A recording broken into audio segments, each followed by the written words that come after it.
Hello everyone. Before we get into this episode, I want to do a bit of a trigger warning for this particular episode. I listened back as I was editing, and it was really hard for me even to listen to some of the things we spoke about. And that's for two reasons. The first is what we discuss in this episode is quite confronting. I know we've all been having these conversations with our friends and family, but I've also received quite a lot of feedback from the episodes that we have published that a lot of what Ittay and I spoke about was new information. So I also learned much of what we spoke about since this war began, and it has taken some time for that information to be processed and to land within my body. And once it did, I found I was much more ready to have these really difficult conversations about October 7th and Israel's response to it. So I obviously know I can't control what and when people listen to this podcast and this particular episode, but I do want to stress that the content of this episode might be triggering, especially if you are still in the process of unlearning, as we spoke about last time. And the second thing I want to mention is, and my good friends and family know this about me, sometimes when I speak, it can come across as aggressive. To me, it doesn't feel like aggression. I don't feel like I have aggression. To me, it feels like I'm being passionate because I am passionate about many things, but particularly this war and what we've been discussing. But when I listened back to this episode, I felt this real urge to re-record everything I had said in a much calmer and more measured way. But after talking with Ittay and sitting with it a little bit, I've decided not to do that and instead let you listen to the raw feelings that I have clearly been feeling and definitely what was coming up for me during this conversation. And I think, one, it is important to hear that emotion in this discussion because what we are talking about is emotional. And I know I'm not the only one who is feeling this way. But also, I wanted to leave it in so you could listen to Ittay's reaction in that he doesn't get defensive, he doesn't get to the level of intensity that I go to at times. And that is such an amazing skill and one that I definitely need to learn and work on. But I think it is a really interesting listening experience to listen to me be quite impassioned at points and Ittay not reacting and instead giving really measured and thoughtful answers. And I think that is I think it's a really important exchange to hear. But yes, I just want to give a warning that some things we talk about and specifically some of the things that I say and the way I say them might be triggering and confronting to some people. Okay, with that said, let's get on with the episode.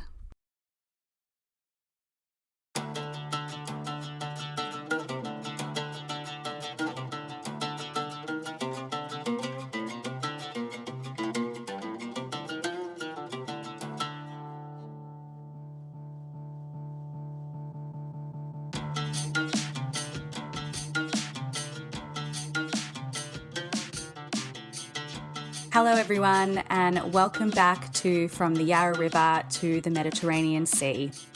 This is a podcast for people who care about Israel, who care about Palestine, and who care about the freedom, equality, and justice for every person who lives there. As always, you are joined by me. My name is Hannah, and you're also joined by Ittay, who is in Jerusalem. Welcome, Ittay. Shalom, shalom. G'day. It's good to be here. Shalom. Before we begin, I just want to acknowledge that I'm recording this podcast on unceded Wurundjeri land, and I pay my respects to elders past and present. This was and always will be Aboriginal land. So, Ittay, this is a big episode. Last week, we kind of spoke about the events that led to October 7th, and this time we are going to speak about the ins and outs of October 7th, how it affected you and many Israelis living there, as well as Palestinians living in Israel, and also how it's affected me in Australia. Again, I will be speaking from really my perspective and how I've kind of seen the reaction from the Melbourne Jewish community. But yeah, when we talk about that, I just want to make it clear that I definitely am not speaking on behalf of everyone. So before we jump in, I want to do a little bit of history again, and starting from the disengagement in Gaza. So the first kind of statement question and things that have come up a lot since this war began is that a lot of people are saying, Gaza isn't occupied. When we talk about the occupied territories, Gaza is not occupied. And so, I want to hear what you say about that. And maybe you can start wherever you want to start, where you think we should start. So I'm going to start in 2005. So back then, you probably remember, I don't know, maybe you were a kid, everyone wearing the orange ribbons. People wore them in Melbourne and people wore them in Israel. And the people who wore the orange ribbons said it would be terrible for Israel to leave the Gaza Strip. And I distinctly remember a protest actually, it was the first time I really saw a left-right protest happening in Melbourne on either sides of the corner of Hotham and Balaclava outside the Yeshiva Centre, where Hashi wore the sort of blue ribbons and all the Chabadniks wore their orange ribbons. And it was a debate that sort of tore apart a lot of the Jewish world about should Israel leave or remain in Gaza. And I think that the main reasons that Israel left were, one, the Jewish population in Gaza was 8,000 people. So they were 0.2% of the population on 20% of the territory of Gaza, meaning they had, most of the southern beach access area was just this block of settlements called Gush Katif. And there were thousands of soldiers there protecting them. And those soldiers were often being killed. There was a lot of roadside bombs. There was an entire military escort every time a bus went in and out of Gush Katif, for kids to go to school or that sort of thing. And I think from Israel's perspective, and this was, especially after the Second Intifada in 2000, there was a sense of we devoting a lot of soldiers' lives to protecting a very, very small amount of people. And that harms our security because those soldiers could be in other places. And also, that also costs us a lot of money that we have to, that's taxpayers' money that is devoted to keeping these soldiers there, which could be used further to develop the Negev and the Galil. That's, what Sharon talked about in his famous speech giving his reasons for the disengagement. And then there was also, on a political level, a sense of this may hopefully lead to some sort of improvement for the Palestinians and for our lives. And, and there was also pressure from George Bush to do it as well. So 2005, the disengagement happened. It was very painful, I think, even for people who support it, because no one enjoys seeing people taken out of their homes and having to pull apart synagogues and cemeteries. And I, even though I supported it, I very much empathized with the pain of the people who had lived there for so many years and had to tear up everything. And then shortly after that, about a year later, there were elections in Gaza and the West Bank and in East Jerusalem. Who was the government at the time? Who was the Prime Minister for Israel, and who was the leadership for the Palestinians? Yeah, so the Prime Minister for Israel at the time was Ariel Sharon, and this also happened. There was a split in the Likud between those in the Likud who supported it and those who didn't. Bibi actually did support it in one vote and then didn't support it in the next two votes. So he was kind of took a bet each way. But, in history, he says now he didn't support it. And so, it was led by Ariel Sharon, who had this breakaway party called Kadima, and they sort of led this. But Ariel Sharon was very much from the right. And it was also, interestingly, the word, hitlatkut or disengagement is a unilateral action. So it's kind of like, it's not a peace agreement like Oslo where, two sides agreed to do something together. Here it was Israel saying it's not in our interests to be here, so we're going to leave. There was no handshake, there was no ceremony on the White House lawn, there was no doves and peace and, like you had with Jordan or with Egypt. It was just we're leaving because until 2004, Yasser Arafat was in charge, and then from 2005 on the Palestinian side, Abu Mazen was in charge, Mahmoud Abbas. And so there was a sense of we don't really have anyone to talk to here, but it's not in our interests to be here, so we're leaving. And then, so what happens next is, so we leave and Gaza does not turn into a utopian paradise like we wanted or they wanted. I think, look, there definitely was a lot of talks with the Palestinian Authority about how they could take over the territory and how it could be used to build something new. And, there was even one talk of, I think, Mahmoud Abbas at one point said, Gaza could be the Singapore of the Middle East, and this is a real opportunity for change. And so Gaza today is a long way from anything resembling Singapore. But the real turning point after that was the 2006 Palestinian elections. That was the last elections that were held in Palestine. They were held in all of Palestine, so West Bank, East Jerusalem, and Gaza. And in that election, Hamas received 44% of the vote, and Fatah received 41% of the vote. So pretty close, but Hamas had more of the votes. And after that election, there was obviously still a lot of rivalry between Fatah, which is a secular Palestinian socialist party, and Hamas, which is an Islamic party. And in 2007, in February, there was actually a unity government between Fatah and Hamas that was very short-lived. And then in June 2007, Hamas basically had a violent coup, and they killed or exiled all the Fatah leadership from Gaza.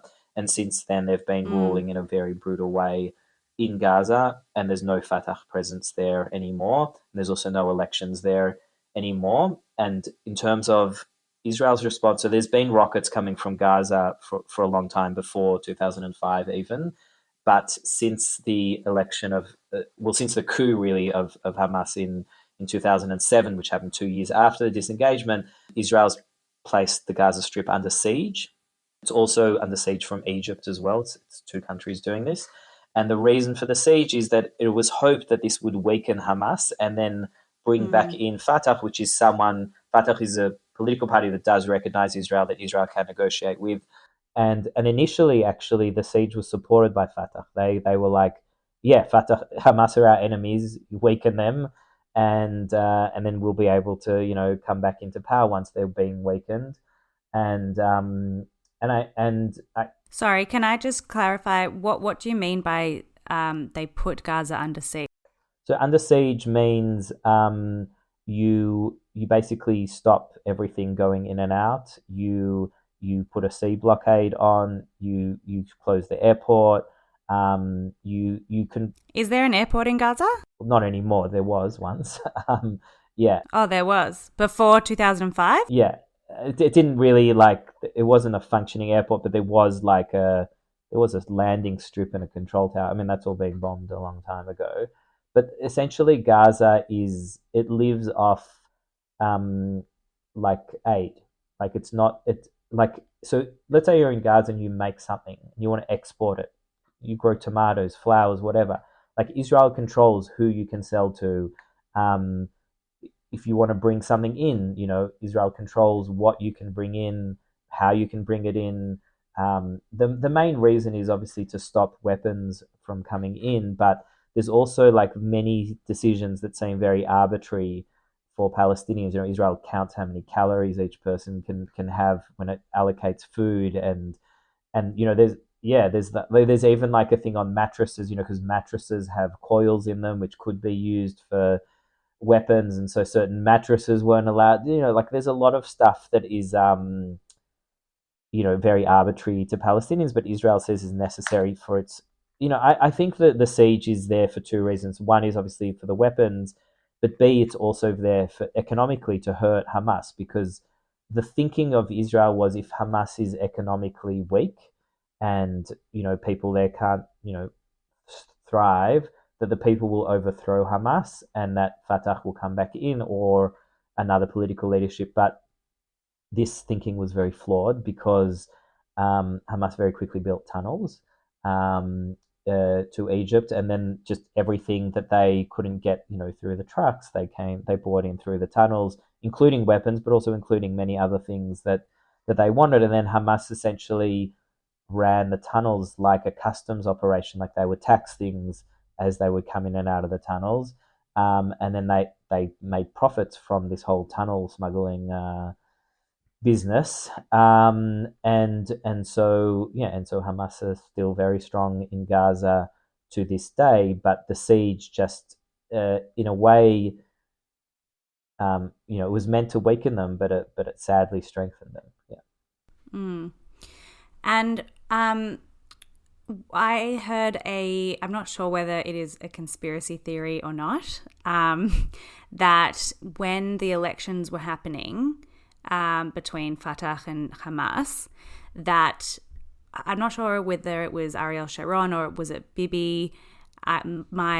What I've heard is Bibi somehow helped Hamas to gain more power so that they would win, because at that time they actually didn't want Fatah to be in power, because then there would be more pressure on them to talk to them and create a two-state solution, whereas Bibi or whoever it was, the government at the time, knew that if Hamas was in power, then there's no way that there would be peace, and they could, put in this siege and kind of treat Palestinians in Gaza however they wanted and use Hamas as a scapegoat.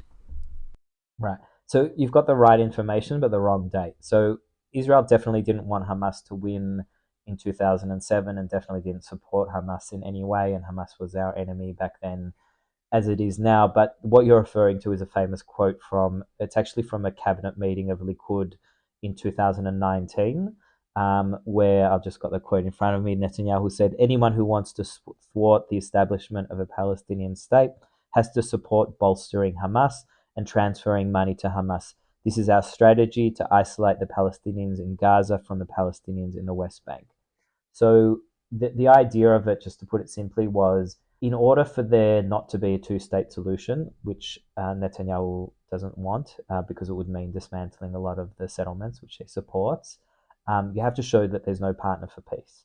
And so Hamas being in power, which is obviously an organization that doesn't recognize Israel, doesn't negotiate with Israel, anything like that, proves there's no power for peace. If you have moderate Palestinian leadership in Gaza and the West Bank, then there's obviously a lot more pressure on Israel to negotiate and to withdraw from territories and that sort of thing. And so basically Netanyahu was telling his Likud members, we need to keep Hamas in power, but we need to contain them. So what does this mean? We obviously don't want them to fire rockets at us, and we don't want them to be able to hurt us, and so we'll go to war when that happens. But we also don't want them to not be in power either, so we'll keep sending them in money, and we'll keep doing enough to sort of keep them alive, because, it's an enemy that we know how to manage. And it's an enemy that if we can, keep sending in money in from Qatar, give them some work permits, they'll turn into something that's unpleasant, but something, it's like the devil rather than the devil you don't know. And that conception, a lot of people believed in that. And I'll also say I personally also believed in that. I also thought that Hamas was sort of on its way to becoming a party of government. The last two Gaza wars, they didn't fire a single rocket into Israel, and the Islamic Jihad did, which is another Palestinian terror group in Gaza. And I thought that they were sort of, with worker permits and getting in more money, and Israel, gradually lifting a few restrictions here and there, turning into maybe someone you could talk to. And then I think October 7th shocked everyone. People didn't think that Hamas was going to do something like this. People didn't think Hamas had the capability to do something like this. The wall between Israel and Gaza is one of the most protected walls on earth. It's got sensors and extra fences, and there's multiple people with eyes on the wall at all the time. There's multiple guard towers, they've tried to breach the wall many times, but everyone just thought that wall is unbreachable. And so I think the conception, as we say in Hebrew, or conception in English, really exploded in everyone's faces. And I don't really blame Netanyahu for it. I think if Lapid or Bennett or anyone else was prime minister, Hamas would have still carried out the October 7th attack, because I think every Israeli was in this conception that this wall is somehow impenetrable and that Hamas wouldn't do such a thing. And that if Hamas do try and attack us, we'll there's a famous story now. It's come out that a lot of the women who were on the guard towers in the months before October 7th, they saw Hamas doing all these training exercises, and they went to their male commanders and they said, "Look, we're seeing trucks here. We're seeing mock raids on kibbutzim. We're seeing, controlled conversations. Like, something's going on here. Like, we should really be looking into this." And their male, in fact, they didn't believe them because they're women, but also they said, "Look, stop being hysterical. Stop, highlighting this. And who is Hamas, compared to the IDF? Like, even if they tried to do something, we'll squash them in 5 seconds. Like, and one woman was even threatened to be court-martialed if she kept nagging her commander about this. And this is all now out in the Israeli media. But yeah, we just didn't see it. We didn't see it. We didn't listen to the people who were warning us. We fell into the same conception of 1973, which was the Yom Kippur War, where there was so much intelligence that Egypt was about to attack us, and everyone was like, "No, they're not going to attack us. And if they attack us, well, we'll deal with them in a few minutes. Like, no problem, And so, there's a sense of, Israelis think we have the most powerful army in the Middle East and the best weapons and the best soldiers, and there's a huge sense of obviously the pain and the grief of the loss, but also humiliation of like we're not as powerful as we thought we were, and I think a lot of Israelis are still processing that. Okay, you said a lot there, and I want to go back to quite a few things you said. The first thing I want to just go back to, because it's something that you said to me a while ago, and I'm not sure that people know this. You said something that, in the last two Gaza wars, Hamas didn't throw any rockets. It was another Islamist jihadist group. So something that I didn't know was that there are other terrorist organizations in Gaza. I thought before this war that it was just Hamas.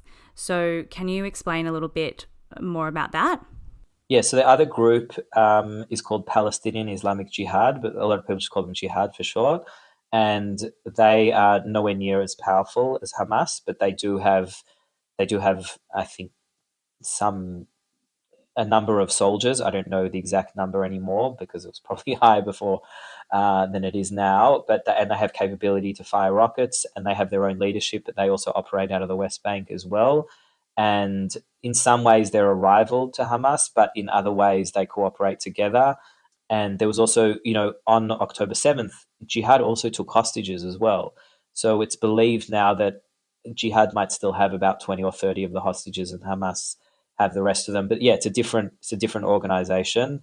I still don't really, maybe it's because the concept of terrorist groups are so foreign to me, but I don't understand why there are two groups. Like why wouldn't they be working with Hamas, or why would Hamas allow there to be another organization that is against them? So in like within Palestinian politics, they're political parties. They like every country has multiple political parties. There are also like liberal groups like in Gaza, but they're just not in power. But these two different parties that think everyone in Gaza wants to liberate Palestine. Everyone wants the siege to end. Everyone wants to have freedom. Everyone wants to release the Palestinian prisoners. Jihad and Hamas have different ways of going about it, and so that's why they split, and that's why they operate in different ways. But I think to most Israelis, the difference doesn't really matter. Also, before October 7th, like Hamas was seen in the eyes of Palestinians as being weaker because they hadn't fought in the last two sort of Gaza wars, hadn't fired rockets. They were seen as sort of becoming like a sort of subcontractor for Israel. Like Israel was giving them money, and they're not true resistance anymore. And they wanted to show the Palestinians, that hey, we still fighters. And doing October 7th not only gave Hamas like a lot of popularity amongst the Palestinians about being able to humiliate Israelis, but it also gave them a sense of we can free Palestinian prisoners. And there's nothing like that's the holy grail of Palestinian politics: people that can free Palestinian prisoners. And so the fact that Hamas can do that gives them enormous popularity, because almost every Palestinian knows someone who's a prisoner, so that to be able to free them gives you a lot of street cred. So how did Hamas do this then? Like, if this wall is so protected, it's got sensors, it's got eyes, it's got soldiers there all the time, how could this have possibly happened? I don't know. I don't know. I'm sure there'll be an investigation into this and how they did it and how they tricked us and how they got around it. I've heard some articles that they used also some kind of cyber warfare as well, that they were able to block Israel's communication systems that would have alerted a lot of people. Also, the first things that they attacked were the guard towers, and then the next thing they attacked was the closest army base. So they kind of they clearly knew that if you want to commit all these massacres in Kibbutz Be'eri and Kfar Aza, the first thing you have to do is kill the soldiers. And it's only after that they took over the closest army bases to Gaza and took out the guard towers and Israel's communication systems that they were then able to go into the kibbutzim. The kibbutzim are not protected. So I think that they clearly had developed a plan that was effective enough to do that. Now, the biggest number of casualties on October 7th was the Nova Dance Party. Now, I don't know if Hamas knew that the Nova Dance Party was on there, or it was just like opportunistic and they saw these thousands of unarmed people that we can massacre them. But that was, there was very, very little security there because it's a dance party, so you don't really think that you're going to need to secure a dance party. And there hadn't been, it was during Sukkot. There's probably a lot less soldiers on duty because it was a Chag, it was also Shabbat. So, yeah, I don't know. They clearly had very good intel on how to do this. They'd mapped it out. They'd planned it for years. And it's a tragedy that it was so effective and it took so many innocent lives. And, I don't know what else to say. I think we'll know more as time goes on about how exactly they did it. But it's a question no one can really answer with full certainty until today. Yeah, I think I have asked you this before, just for transparency. But the last time we spoke about this, you told me about the fact that there was just like 2 battalions on the war at the time, and most of them were actually in the West Bank. Yes. Yeah, so in the lead up over the past year, there's been a lot of, how can I say, disturbances, but a lot more than that between settlers and between Palestinians and the West Bank. And there's also been provocations from settlers, like in Hawara. This guy called Tzvi Sukkot built a sukkah in the middle of a Palestinian village in Hawara. And so thousands of soldiers during Sukkot were moved from other places in Israel to Hawara to defend this guy's right to build a sukkah in the middle of a Palestinian village, which is like a stupid idea. And yet the overwhelming majority of the army, I think, was in the West Bank on October 7th. And because it was Shabbat, there was no public transport as well, and a lot of people were on holiday. And so, yes, I think the reason why there wasn't a lot of army sitting in front of these kibbutzim was, A, people thought the wall was going to protect us, and B, people didn't think Hamas would be capable of doing this. Interestingly, since the war, an immense amount of soldiers are now sitting on the Lebanese border because people are now worried that Lebanon will, or the Hezbollah will, try and do what they did to the kibbutzim, to do it to Kiryat Shmone and Shlomi and all the Yeshuvim of the north. So we're kind of very aware that we need to have people on the borders where there's a terrorist group on the other side. So I want to talk to you about October 7th. And we know now that it happened was started at 6:30 in the morning or something like that. Where were you when you heard about what was happening? I was at home in Jerusalem. I wake up very early in the morning, so I was on my phone, and I already saw first reports at about 7 in the morning that something had happened, and that there were people in Sderot and Fakim and a few other places in the south, and so I could see something was going on. And the week before, I'd been watching a lot of documentaries about the Yom Kippur War because my father fought in the Yom Kippur War, and on Yom Kippur itself, I went to shul, and during shul they had like a whole panel about the Yom Kippur War between Mincha and Mariv, and I was just reading a lot about the Yom Kippur War, thinking how did it happen, what did we learn from it, speaking to people in my life that were alive during the war. And so initially when I saw it happening, I just thought, wow, it's like mamash the 50th anniversary plus a day of the Yom Kippur War. I wonder if they're doing this kind of like on purpose, And then before I can even finish my thought, we hear sirens in Jerusalem. And so Carm and my 2 kids, Nava and Eitan, are asleep. So I quickly wake them up, and, we've got to go down to the shelter. And the shelter, we have basically a building with 6 people. And there's a restaurant next door to us. So everyone uses our shelter as kind of like a garbage dump. It's like a storeroom. So there's like a lot of boxes there, and so it's not really a pleasant place to go to. And so, so all my kids are in the shelter, in their pajamas and just Had you done that before? No, we'd never been to because just Jerusalem usually never gets rockets, so we'd Yeah. never really gone to the like. I knew where it was, obviously, and it was. Yeah. And then and then so Khan was like there with the kids, and I'd been on the phone, and then the other people in my building kept Shabbat, so they didn't really know what was happening, and I already knew that this rocket was coming in the context of something much larger, and I didn't want to say it because I didn't want my kids to know that there was terrorists had come into Israel because I didn't want them to be afraid. And then there was another rocket. There were 7 rockets that day on Jerusalem, Wow. and we then, you know, started, cleaning up the bomb shelter, putting in some chairs, and understanding that we might have to go here many times that day. And then I'm obviously watching the news obsessively and trying to understand what exactly is happening. But I very quickly realized that this was a war, like that, didn't like I knew this was different from like other things that had happened. And I think the first and I also knew that we were going to do something in Gaza. I remember the first news report of casualties was 22 dead. I thought, wow, 22 dead is a lot of people. Like Israel's going to really like go into Gaza over 22 dead. And little did I know, how much that number would increase over the coming days.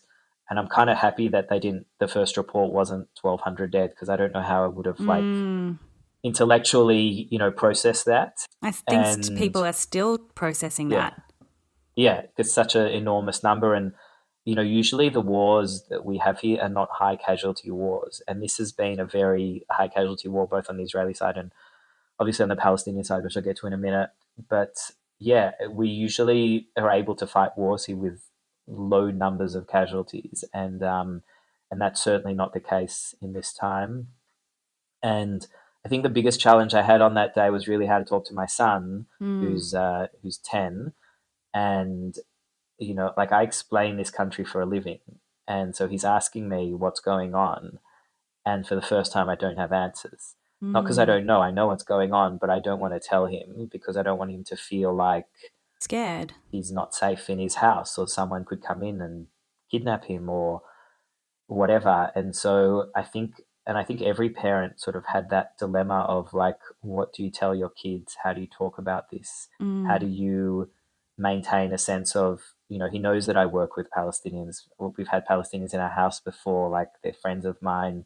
Nava, my daughter's been to Kids for Peace. Like, so how do we balance this same thing of like, Palestinians aren't our enemies, they're our friends, but bad people did something really horrible on October 7th. And it's not an easy conversation to have. Yeah. Wow. So I'm lost for words. I don't know how you would have that conversation. I'm not a parent, so I can't even imagine how hard that would be. What do they think now?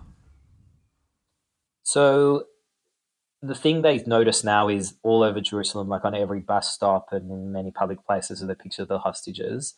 And they can see also that a number of those pictures are kids. And so that also evoked a lot of conversations about why would they take kids and what do they want to do about it. But yeah, now they know obviously the whole story. Look, as a parent, you want to give kids enough information that they know what to do when they're safe. So they know now if they're at home and Carmen and I are out that they have to go to the shelter, and I've put there's an app from Picud Aleph which tells you when there's an alarm in case they're listening to music or something. This app will give them a notification. So I've made sure that that's on their laptops, on their phones, on their iPads, so they know if they see this app that they have to go to a shelter. But you also tell them that like, we have an army that's trying to protect us, and your parents love you, and we're always here for you, and we we're going to get through this and we're going to be okay. I don't know if that's true, but like you say all the reassuring things that every parent says to their kids, because that's what you do. But I also wanted to ask you, Hannah, you were in Melbourne on October 7th, and it was probably Saturday afternoon, I assume, when you started getting the news. How did you relate to this as someone being on the other side of the ocean? Yeah, well, I mean, in our first episode, I think I said like, oh yeah, I have a weird relationship with Israel. So when I first heard that something was going on, I kind of was just like, oh, I'm busy. Like I don't really have the time to like look into this. Yeah. I think I was on my way to like some dance class, and I was like, yeah, okay, something's always happening in Israel, so I'm not really going to turn my mind to it. And then obviously throughout the day, you know, I'm embarrassed to say this, but I think I'm the same as you know, everyone my age. I'm just constantly on Instagram. So I was on Instagram, and all of a sudden people are starting to post a lot of stuff. And so I just understood that this wasn't just like another Gaza war. Something really, really terrible happened. And I did something really interesting, I think, for me. Like, I'm usually very quick to act, and I'll jump on Instagram as well, like, you know, the second I have a thought and post about it. But for the first, like, I don't know, maybe week, I didn't say anything. I was so shocked at what happened, but I also felt this real unease. Like, I started watching all of the footage, like really late at night, like 2 a.m. I would be like obsessing over what happened and watching the Hamas footage through like Reddit sites and like random rabbit holes of the internet, because I think like something in me when I first heard about it was like there wasn't a justification for it, but I was like, well, you know, what did Israel expect would happen? Like, how can you treat people like they have treated Palestinians and then not expect them to fight back? And I was having these thoughts, and then I was like, oh, this is also making me feel uncomfortable. Like, people have died, and I don't think I actually understood what happened.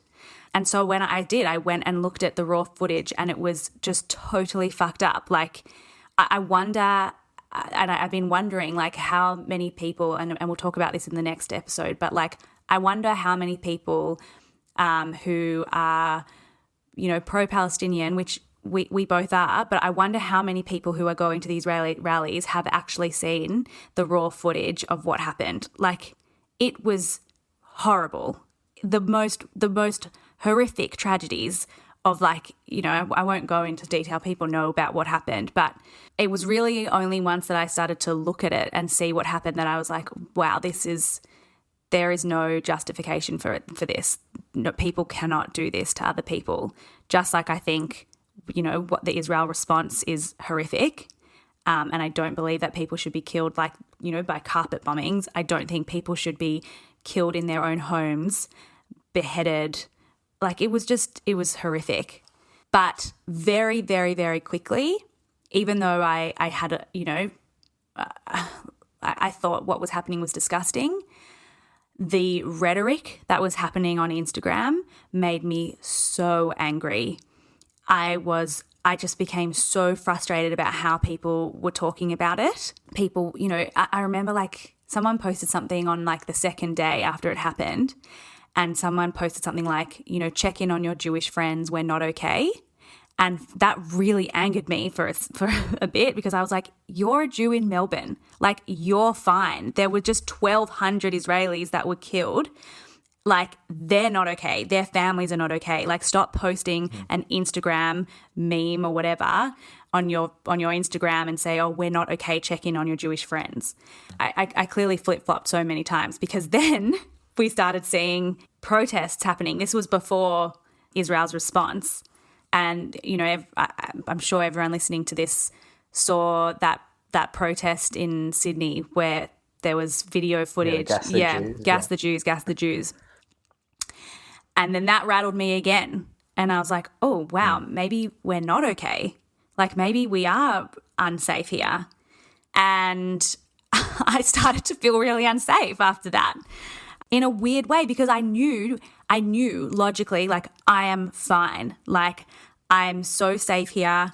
I actually don't even live in a Jewish area of Melbourne. I have a job. My family is safe. We are okay. But there was definitely something in me that was like, but are you? Like, this is how it started in the Holocaust. Everyone thought that they would be okay, and then they weren't.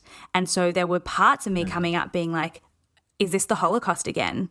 Like, is this going to be much bigger than it is in Israel? Is this going to be, another Holocaust? And I've seen a lot of that rhetoric around in the Melbourne Jewish community. And I've noticed it within myself, and I'm trying really, really hard not to make those comparisons because they're different. They're just different things.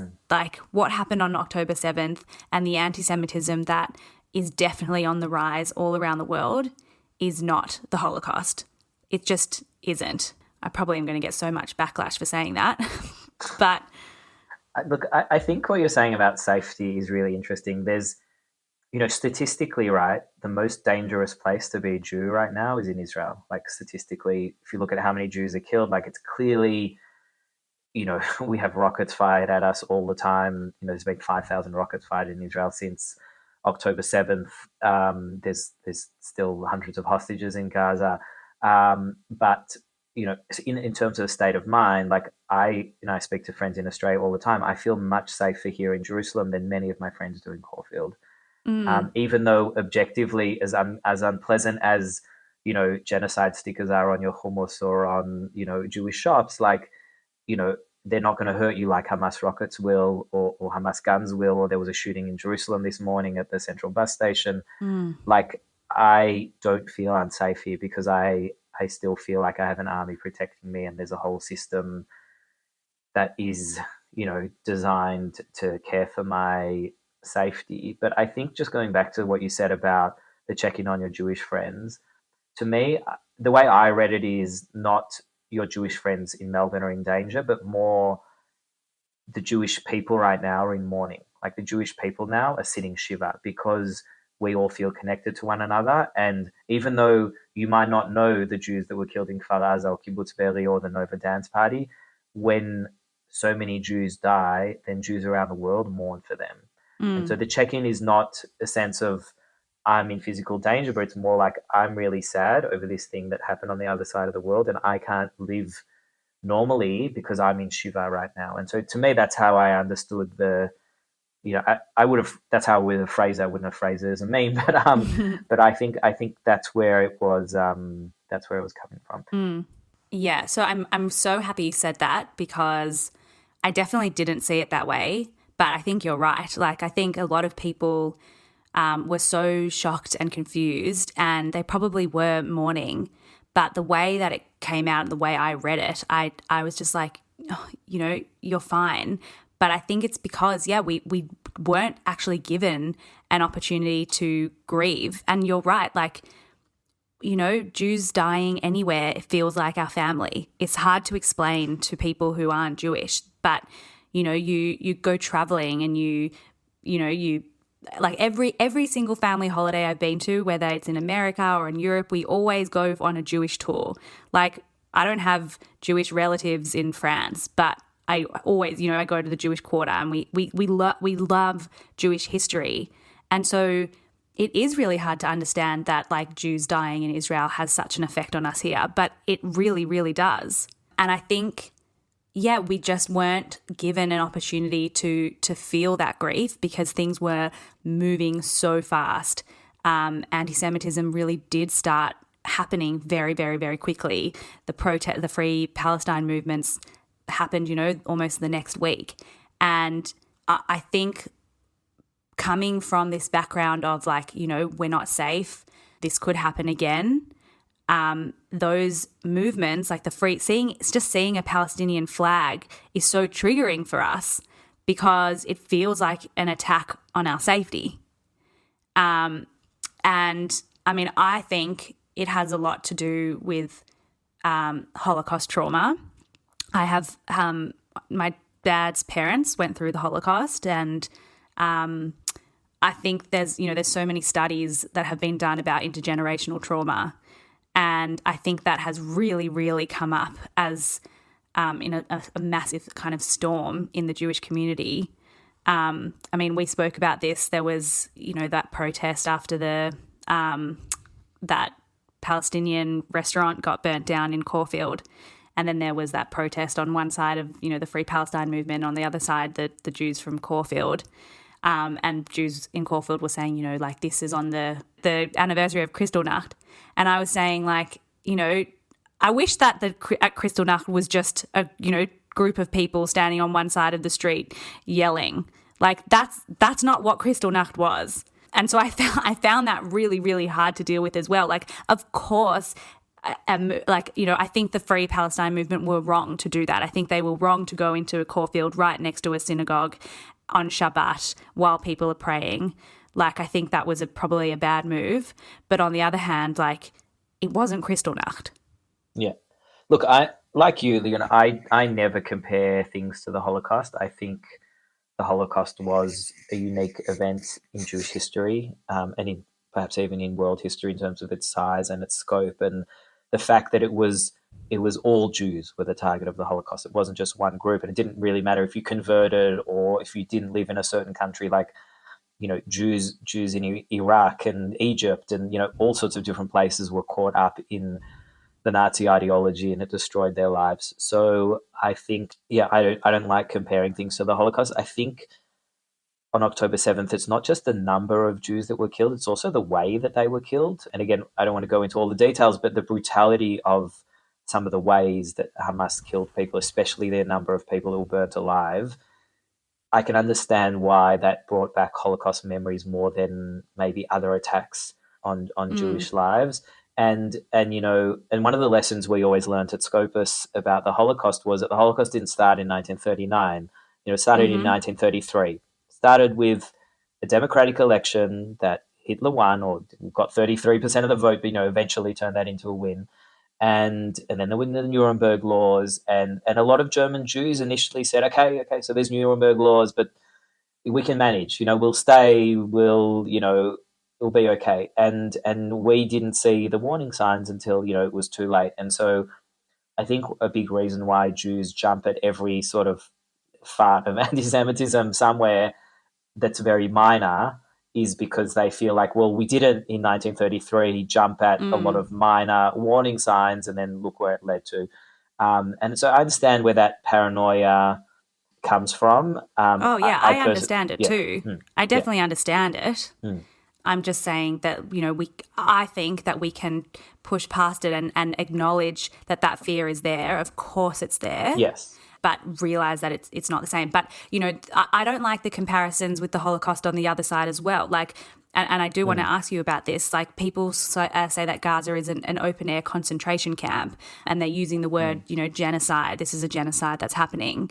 I mean, we can touch on genocide, and we will on another episode, but the open air concentration camp, I do find that very hard. Like, it's not a concentration camp. It doesn't mean that what's happening in Gaza or what Gaza looks like is okay. It's not. It's not okay. But comparing it and saying it is a concentration camp, I think it's not the same. It triggers a lot of Jewish people, and it's just a different thing. Like, I way prefer when people say an open air prison, even though I know lots of people have issues with that as well.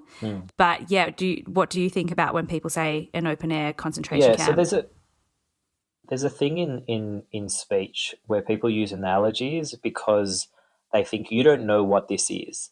So I'll use an analogy of something that you do understand, and then that will make the thing I'm talking about easier.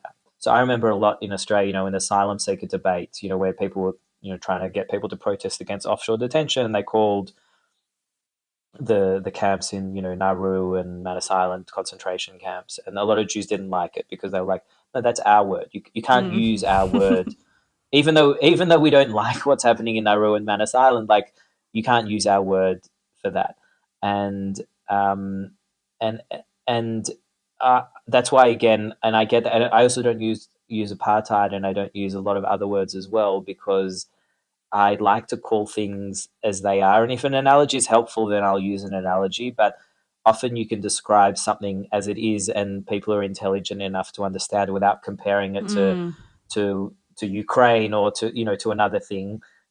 People use the Holocaust a lot because it's something everyone understands. Everyone knows what it is. Everyone's been to Poland, or you have those images in your head. So you can use that language. I think in terms of specifically in Gaza, life there is horrible. Like, that is, and that was a stated intention of the siege. The siege was meant to make life horrible so it would weaken Hamas. Like, that was the strategy. There's economic sanctions on a lot of countries. There's a huge economic sanctions on Russia now as well. Sometimes economic sanctions work, sometimes they don't. They often work if there's some sort of political plan that goes side by side the economic sanctions. Here, there wasn't. There was just, very crippling economic sanctions. There was frequent wars. There was obviously Hamas firing rockets at Israel continually for many years as well. And there was like a stalemate that no one knew how to break out of. And, I've spent a lot of time watching videos from Gaza over the last few weeks, I think, like the rest of the world has, especially Plestia Alakad and Bisan, and these young women that they remind me of the type of kids that I know from Kids for Peace, and they you look at their videos before October 7th, and they're like talking about fashion and food and their dogs and their cats, and especially Plestia, like she's kind of like a fashion blogger, whatever you want to call it, travel. And then you see what happens since October 7th and how their stories change and how, they're moving from house to house, and then they all of a sudden, are struggling to find food, or their family, or there's bombings in the background, or they can't have a shower, or their phone doesn't have Wi-Fi. And you see this happening before your eyes in a way that's like so personal and intimate, much more than a news story, because it's like, I kind of know this person. And I can see this is being done, in my name, in my self-defense, and why is this happening, and how can this be okay? And the more I watch those pictures from Gaza, even though, I know that Hamas is an existential threat to me and my family, and to the idea of a Jewish national home, which is something I believe in, I also feel like there's so many people that are suffering there, and I don't know if this is going to make me safer. Like, I really want it to make me safer, and I really want to be safe, but I look at that and I think, how is that? When the Real neighborhood, in the neighborhood in northern Gaza was destroyed, I was like, how does that make me safer? Like, I didn't connect the. Now, I don't know. I'm not a military strategist. I don't have all the intel of why we target what we do, but a lot of the targets look to me as not making me safer and just causing suffering. And as long as the war is attacking bad guys that want to kill me, I'm all for it. But if it's not, then what are we doing there? And I don't know the answer to that. I see it a little bit differently because, like, I hear what you're saying, but I don't think there is anything that, I mean, again, I'm not living there, so I'm interested. I just know that, I can only speak from someone who is living in Melbourne. I don't have that constant threat of rockets over me all the time. But looking at it from afar, it just feels like there is nothing, like, even if it did make me safe, killing 11,000 people, 12,000 people, however many thousands of people are going to be killed, even if that did theoretically make me safe, that wouldn't be okay. Like, safety doesn't come at the expense of someone else, and especially an entire group of people. Like, what would make Israelis safe is if they just literally bomb the entire Gaza Strip, which they could do. They could just kill everyone living there. And, that would make Israel safe. I mean, they could also just like kill everyone in the West Bank. But do you want to live in a country that has made you safe on, being built on the ashes of an entire group of people? No, I don't. I think that would be awful. And I've spent my whole life working towards peace, and I think war is never a good option. And I think there's so many ways to resolve the many historic differences and traumas that exist between Israelis and Palestinians that don't involve bombing Gaza. But for various reasons, that's not the decision that my government took, and then I have to live with that. And I do think that, if there's a Hamas guy with a gun crossing the border, that Israel has a right to kill him. I do think that if there's someone threatening, my family, my friends, people I know at a dance party, that the IDF has the right to use force to stop that from happening. The question that I have in it is going back to what I said before, is I think in this Gaza war, Daniel Hagari spoke about it on October 10th already. Yes, there's self-defense, but there's also a desire to cause a lot of damage as well. And there's and Bibi on the first few days used the word revenge a lot of times in his speeches, or another word you hear in Hebrew is harta'a, deterrence. And there's a sense of like, if we use a lot of force now, like way more force than we've used in any other Gaza war, which is what Israel's done, that will somehow restore deterrence, that will somehow make Hamas realize that Israel's not a country you should mess with. And that's a certain kind of military type of thinking. And I think a lot of Israelis believe that in order to restore deterrence, you have to use an overwhelming amount of force. And there is some logic to it, but not with a group like Hamas, because there's no amount of force that is going to deter Hamas once they've showed what they're capable of doing. And so, war can only be successful if it goes together with a political strategy. Yes, you need to kill people that want to kill you, and you need to defend yourself, but then what? And I think the thing that makes me so, uneasy about this war is that I don't know what our plan is for the day after.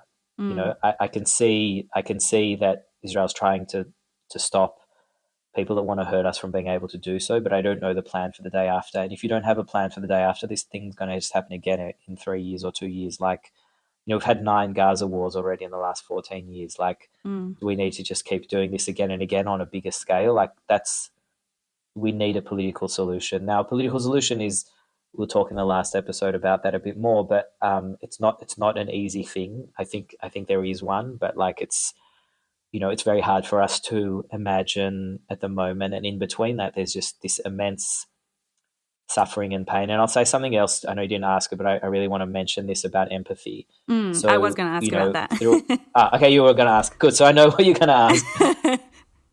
Throughout history, various men from all over the world have come and drawn lines all over the Middle East.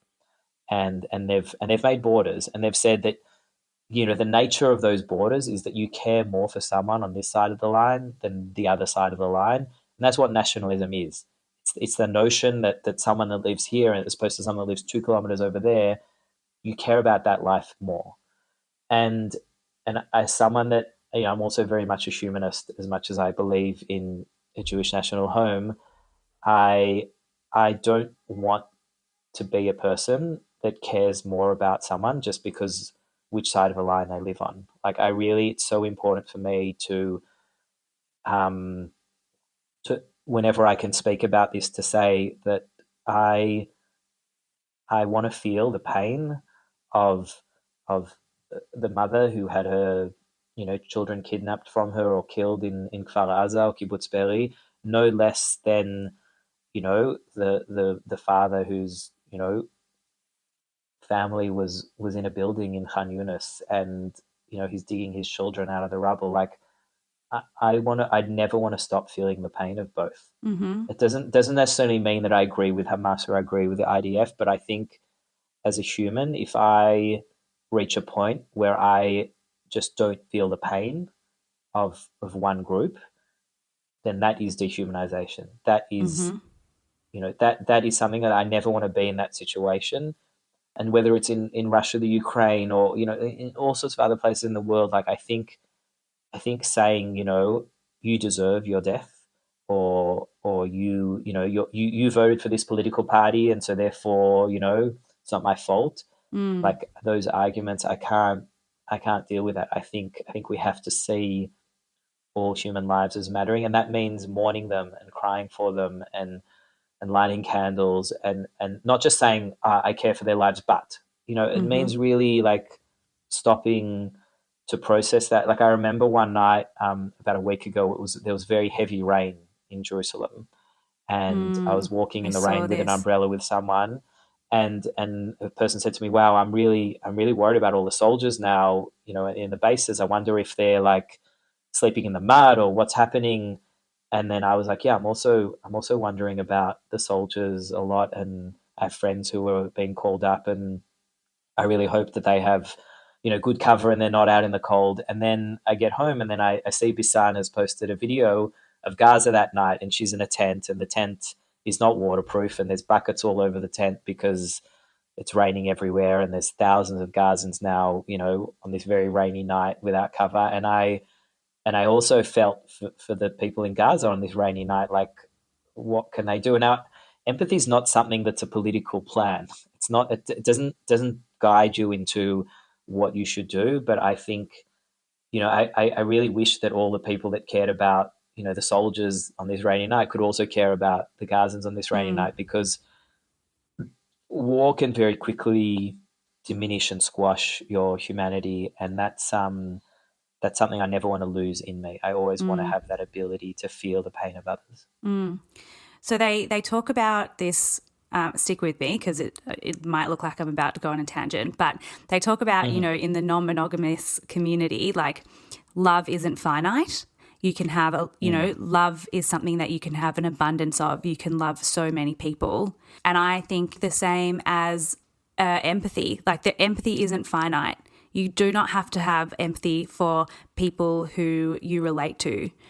Empathy can be, there is enough space to hold the grief of those who died on October 7th, the families of those who are, still waiting for hostages to come home, and also have empathy for every single Palestinian living in Gaza and all the Palestinians in the West Bank and the people in the Congo who are being, oppressed.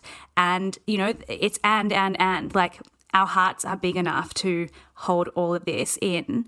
And my fear is that people, I think people fear the opposite of you. Like, you're like, I don't ever want to not feel that. And I'm scared that some people think, like, as soon as I start to feel empathy for the other side, we've lost. And I think that on both sides, like, back to when, just after October 7th, where there was, the Jews around the world really felt the silence of non-Jews.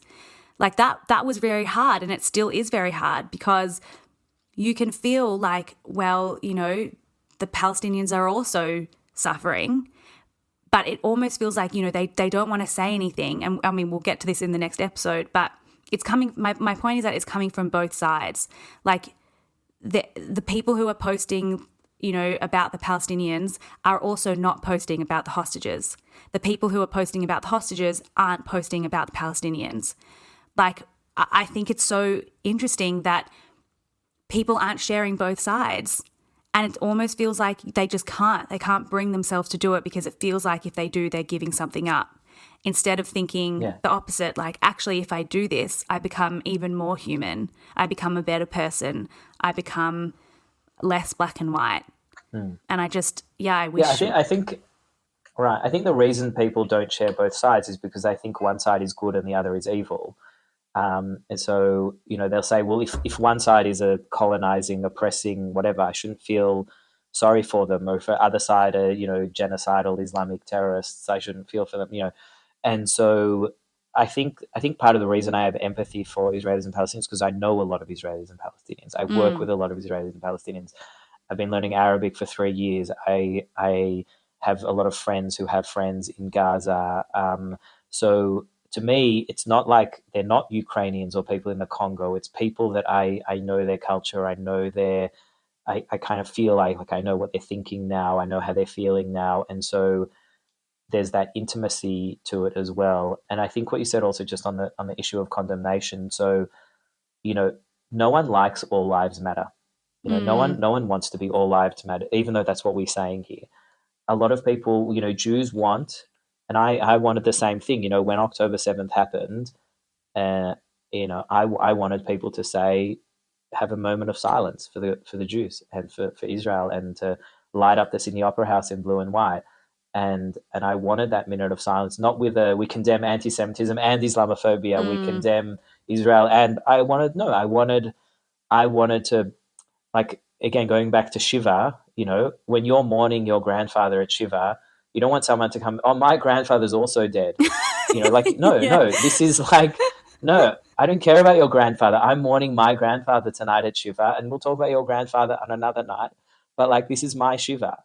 And I get that. And I want that too as a Jew when I'm suffering. I don't want to hear all lives matter. And I get that Palestinians, in their great suffering, they don't want to hear about hostages and what happened on October 7th. They're like, look at all this destruction in in so many places across Gaza. How can you, why should I care about a few hostages now when there's tens of thousands of people dead? So I get that people don't want to be all lives mattered in their darkest hours. But I also feel like, again, and this is just me, and I know I'm not representative of most people, but as a humanist, as a person that I value human lives before I value lives of Israelis or Palestinians. To me, that is essential towards building peace. You can't build peace if you can't have empathy for all people, especially in their darkest hour, even during war, even when it's the hardest to do so. Oh, Ittay, I I feel like everything I say, like when I'm talking, I'm so passionate about things. I feel like I know my values. I know this is the right thing. And then I listen to you talk and I think, oh, wow, there's still so much for me to learn. And I'm just, again, I know I've said it, I'm so grateful for you doing this because I'm still learning, and I'm just so happy that people can hear what you just said, because I really think what you just said is the crux of this current war, this current conflict, and just life in general. Like, yeah, I don't know, it's really confusing for me because like, yeah, what I still believe what I said, that like, all lives do matter, but at the same time, we also need to be like holding space for certain people at certain times. So I mean, I just did a terrible job of trying to summarize what you said, and I'm just going to go back and listen to that 30 seconds of your speech over and over again. So thank you for saying that. Okay, I want to just end on this last question to you. We know what Israel wants. Israel wants to eradicate Hamas. I mean, some people say they want to do more than that, but we know that they want to remain, a Jewish state and have peace for Israelis. What do you think Hamas wants out of this? So before I say what Hamas wants, I just want to explain what I think their concept is, or their conception. There was a really interesting interview with Khaled Mashal, who's one of the main Hamas officials, on the Al Arabiya News Network a few weeks ago. And they asked him, aren't you worried about Hamas's image? It's got a really bad image for what it did on October 7th. And then at first he kind of denies a lot of the details and says we just attacked soldiers and that sort of thing, which is all bullshit. But then he says something really interesting, which he says the Algerians managed to repel the French from colonialism, the Afghans managed to expel the Americans and the Soviets, the Viet Cong won the Vietnam War, and so we too will expel the Jews. And he uses the word for Israelis, an Arabic word which is uza, which means the invaders. So it's interesting that like he sees Jews as this like colonizing force, and he sees himself as like the Viet Cong or the Algerians, and this notion that like somehow if he uses enough force, that Jews will pack up and go back to Germany and Poland and Iraq and all of those sorts of places. And I think there's a conception there on the side of Hamas that Jews have another place to go.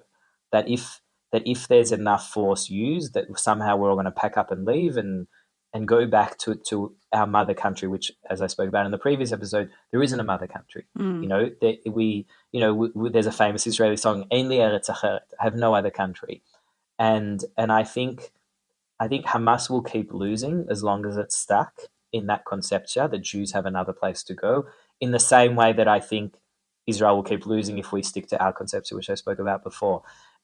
So I think their goals of this war are mainly to release as many Palestinian prisoners as possible, to be the main negotiator on all things Gaza, to kick out the IDF and to end the siege, and to make sure that at the end of the war they're not overtaken by other Arab states, that they stay in control there. And our goal is obviously the opposite. Our goal is to push them out of power, to make sure that they're not in control, to make sure that the IDF does have, some sort of presence that can prevent October 7th happening. But I really think that there's these two conceptions that aren't reconcilable, and that is at the core of the challenge that Israel and Hamas have. And until those conceptions change, i.e. Israel's conception that you can somehow manage the conflict without solving it, that you can somehow send suitcases of money through Qatar to Hamas, that you can keep occupying the West Bank and think this isn't going to have a price. That conception needs to end. And the Palestinian conception that Israel is a colonial force that can somehow be freed through violent resistance has to end as well. Rashid Khalidi, who's a very famous Palestinian author, wrote in his book on this. He said, Israeli Jews today consider themselves a people with a sense of a national belonging in Palestine. What they think of is the land of Israel. No matter how this happened, Palestinians too today consider themselves a people with national links to what is indeed their ancestral homeland, for reasons that are arbitrary to those that led to Zionism. The irony is that, like all people, Palestinians assume that their nationalism is pure and historically rooted while denying the nationalism of Israeli Jews. And I think he's so spot on there. They think our nationalism is made up. They think our history is made up. We think there's no such thing as Palestinians. Their history is made up, that they're not a real nation too. And I think we need to kill those fantasies. Like those fantasies of the other nation doesn't belong here. The other nation is going to leave. The other nation's not really connected to this place. We say to the Arab, well, they speak Arabic in Jordan or Egypt. Go to Jordan or Egypt, you'll be fine. And I'm like, no, like that you don't understand what a Palestinian is if you think they're the same as the Egyptian or Jordanian. And you don't understand what a Jew is if you think that telling us to go back to Europe or to Iraq or to Yemen or to Ethiopia, to the other countries we came from, is something that is, something that is what Jews want, or that would give any sense of fulfillment to Jewish national needs and aspirations and safety and those sorts of things. So to me, I think a lesson of October 7th is really that we need to challenge these conceptions and we need to find new ones that enable us to live together. Very, very well said. And I guess we'll talk a lot more in the last episodes about what that looks like going forward. So next episode, I can't believe I'm saying this, but we're going to have a guest with us. And I'm very exciting to have a guest. Yes. We're going to have Mushon Zer Aviv on. He is I actually don't know who he is. All I know is that he wrote that incredible article that you shared called Your Empathy is Killing Us. And I will put it in the show notes in this episode to get everyone ready for the next one. But maybe you can say a little bit about him and what he's going to be talking to us about. Yeah, so he's a peace activist. He's involved in a movement called A Land for All, and he's also an educator who teaches at a design school. And I think he just has a really interesting perspective that I think maybe a lot of people on this podcast wouldn't have heard before. I don't want to say much more than that because I'll let him say more next week. But I hope it's something that people will find very interesting, and really he builds on a lot of what we talked about today on this notion of empathy, on what it means to have empathy for more than one people when you're at war, and how to do that. And so hopefully his insights will be helpful for people that are looking to develop that in themselves. And we can't wait to have him here. Yeah, I'm so looking forward to it. So thank you so much again, Ittay. I loved that conversation. And just before we go, it's my turn now this episode to say thank you so much to Ben, our editor. We just had this idea that we would start doing this podcast, and I know Ben was an avid listener of my last podcast and offered me, if I ever wanted to do anything again, that he would help. And, a year and a half later, here we are, and he stuck to his word, and I'm so grateful for him just jumping in on this. He's doing this, we're not paying him. I wish we could. He's just doing this because he's such a great person, and it takes a lot of time to edit a podcast. I know that. So I just want to say thank you so much. And we'll keep thanking him at the end of every podcast.